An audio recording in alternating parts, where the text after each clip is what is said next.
Hello and welcome to a new tutorial. Today I'm going to teach you the basics of SketchUp and the basics of Photoshop and how you can use both to create beautiful renderings for your architectural project or really anything. Now how you're going to first want to start to get to SketchUp, you're going to want to go ahead and search up for SketchUp free. It's the easiest way to do it, and you'll just click on that first link right there. And then you click on Start Modeling. And once you do that, you're all set basically.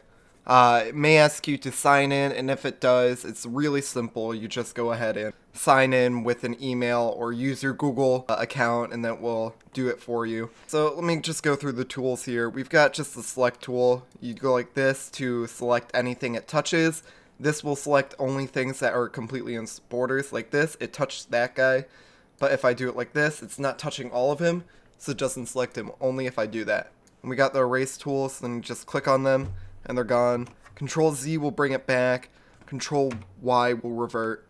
So it's just Control Z to go back, Control Y to go forward if you went back too far. We've also got the paint bucket tool, which I will get into more later because it is important for doing rendering. We got the line tool, so you can go ahead and get your measurements just how you want. And in order to get something in the bottom right, you will notice how it has the length. You can just go ahead and start typing, and then boom, it will put it for you. It's fairly simple.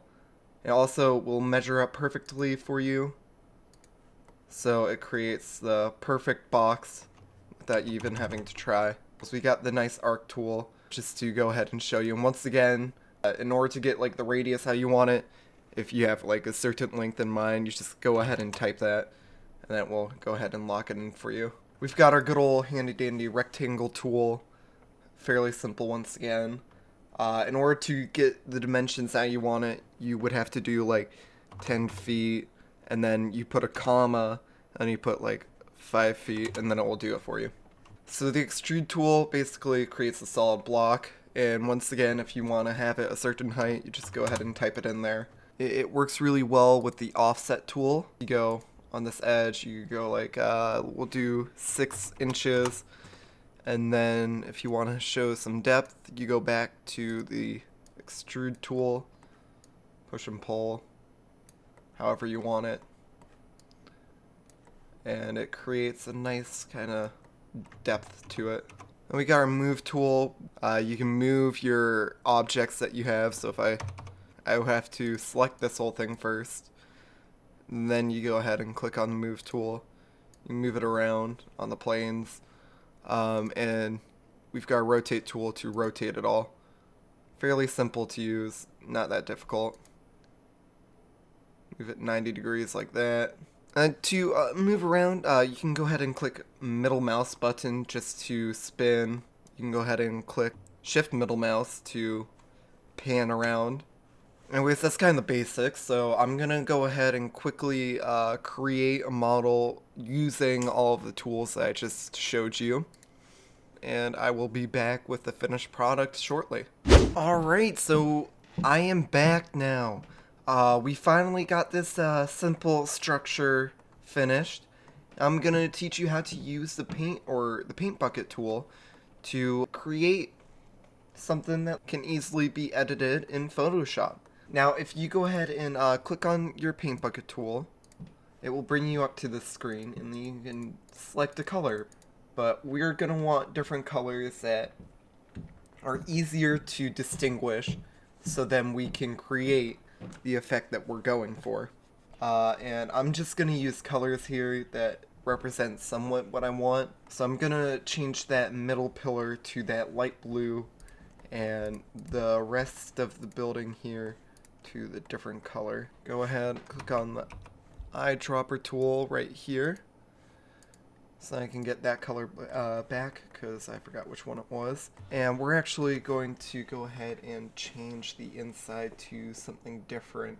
Alright, now that I've got this all completed, I'm going to go ahead and save it real quickly, just so I don't lose it, but we're not gonna yet go ahead and take the final image to put it in Photoshop, because before we do that, I'd like to find an image that I like, so then I could match the perspective of the image that I found in SketchUp because that's easier than doing it vice versa. Alright, so I finally have the image that I believe I'm going to work with as the background for this rendering. And if you click this, this is a scene and you can add it, and basically you can play it. But it's a way to, like, if you start moving, you click on the scene here and it will bring you back to where you were. It's very helpful because then you don't have to worry about going back and forth, because we're going to need to do a couple different versions of the image, but for the moment you're only going to take one of these. We want the background to be plain, so if I go like this, boom, that gives me the plain background, so it's going to be very, very easy to go ahead and drop on into my final image. And I want to hide all that, and an easy way to do this, I'm just going to go ahead and go to my snipping tool. Go ahead and get where you want. Doesn't really matter that much. And the red line in the background is going to be very easy to get rid of. And I'm just going to go ahead and save that as something. And we will go ahead and we'll be back once I open it all up in Photoshop. Now that I have it in here, if I go ahead and right click on here, click on W. You can click on Shift W to rotate to make sure you have the magic wand tool. You're going to want to go ahead and click on this masking tool when you have the layer selected, and you're going to click on that, go ahead and click on G, and make sure you're on the paint bucket tool, not the gradient tool, not the loaded material tool, just the paint bucket tool. And you're going to want to make sure it's on black, and click X to switch between your two colors that you have on your palette, and boom, just like that, the background's gone. We're going to do the same thing here. Boom, gone, boom, gone, boom, gone. For this, it'll be a lot easier just to go ahead and with your paintbrush tool, but you're going to want to make sure that it is on, or very hard, because you don't want it to accidentally fluff out the other background or any other parts of it, because you don't want to have it look a little soft in areas where it shouldn't be, because we're fairly close to the ground here. So I may go ahead and create the image again, this time with a different height of the head, so then we get to see more of the top in there. Alright, now that we have our image in Photoshop and ready to finally be edited into the textures that we want, I am going to go ahead and drag in all the textures that I believe I'm gonna go with, and then I'll be back and I'll show you how to create them all, so then it's like very even, nice looking rendering. Alright, so I finally have all the textures I want for the building. I'm gonna teach you how to go ahead and add them. So the first one I'm gonna start off with is the simple one, a big old metal sheet. I'm gonna do kind of like a metal texture for the outside of the building, and I'll probably touch it up with some color in a little bit. And a great thing to do with this is you go ahead, get the selection of this right here. I just drag it in here, and just like that, you've got your texture in there.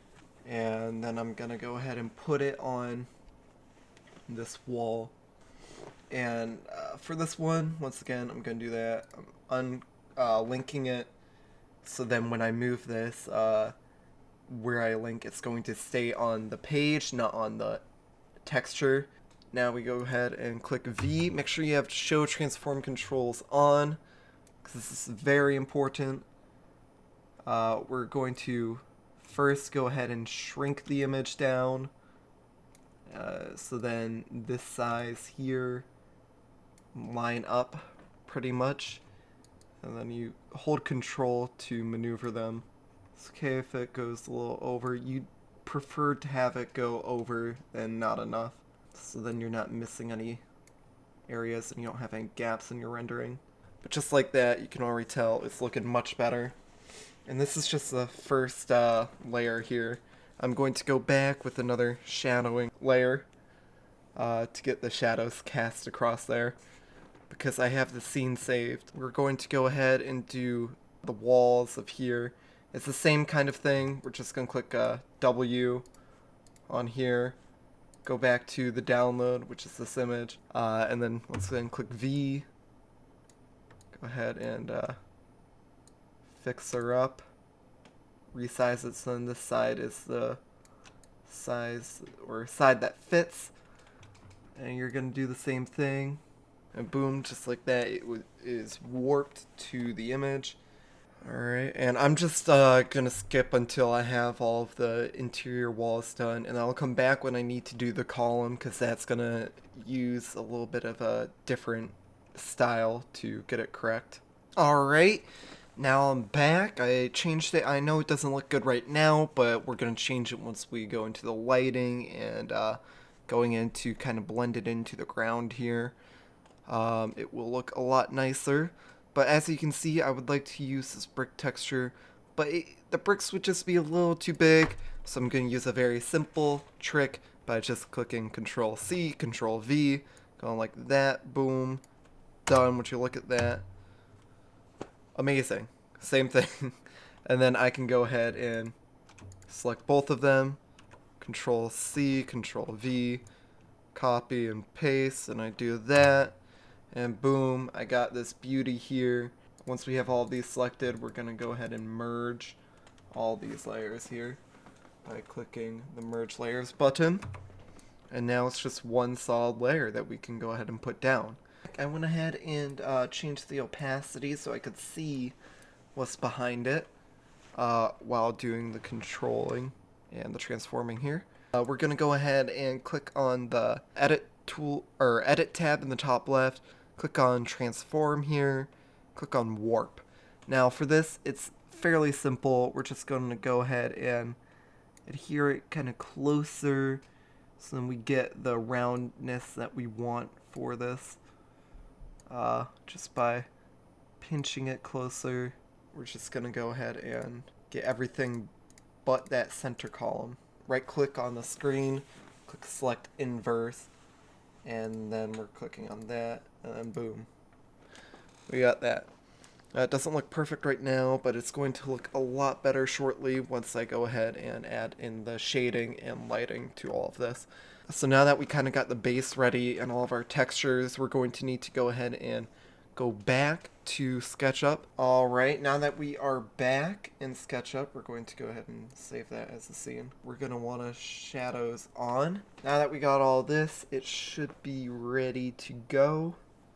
Alright, now I got my shadow layer in here. I went ahead and cropped out the background and then just clicked on multiply here. I just went back ahead and changed up the shadow slightly to add it a little bit more depth. I went back and changed the model slightly, and it created the middle pillar to actually look more rounded, and it's looking pretty good and looking more like an actual building. And now we're kind of in the end game here. We're gonna have to do some more lighting touch up to make it match kind of the fogginess of the background. But first, before we do any of that, I'm gonna go ahead and take all of this, because this is all of my building layer, and I'm going to go ahead and put it in a folder there. Just so then anything that does happen, I don't really mess it up that badly. Because I'm going to go ahead and add a little bit of a stamping method to kind of blend it into the grass. Because I do have a tool here that allows me to do that. Alright, so I got this brush here that kind of makes it look a little bit more natural. Just going to go ahead and stamp it along here. Keep going down the line. Kind of blends it into the grass here. And we're going to go back and soften it a little bit more, but this is kind of just getting that touch. I just have this brush. I think it's a default Photoshop one. I used to have a brush for like an actual kind of like grass texture. You can make your own brushes. You could Google that, figure that out. It's kind of cool to make your own. Or you could just look online and download a brush that someone else has already made. There are tons out there, and they are very helpful to do things like this, just adding along, making it look like it blends in. And just like that, you've got a pretty good idea of what it's going to look like. I'm just going to go ahead and touch up the colors a little bit. So I am going to go ahead and add in another layer right here. Make it kind of a yellowish gray. Like that. For this part, I just went ahead and was just kind of blending in the colors to make sure that I didn't have the background affected, but I only had the building affected, so that would have a little bit of the colors. And I had some parts more affected by the colors than others. I also added in a bluish gray to darken it a little bit. And I did use the same bluish gray and a little bit of a lighter tone to try to create like a window effect. I do change the back, but I do keep this front part the same. And it all ended up looking pretty good, especially once I went back and changed the back windows. And there you go, you have it. This is pretty much all you need to do to create a rendering in Photoshop. It doesn't take too much time. Once you get the hang of it, you just start banging them out, and your final project will look great. Anyways, I hope you all enjoyed, and I guess I'll see you all in the next one.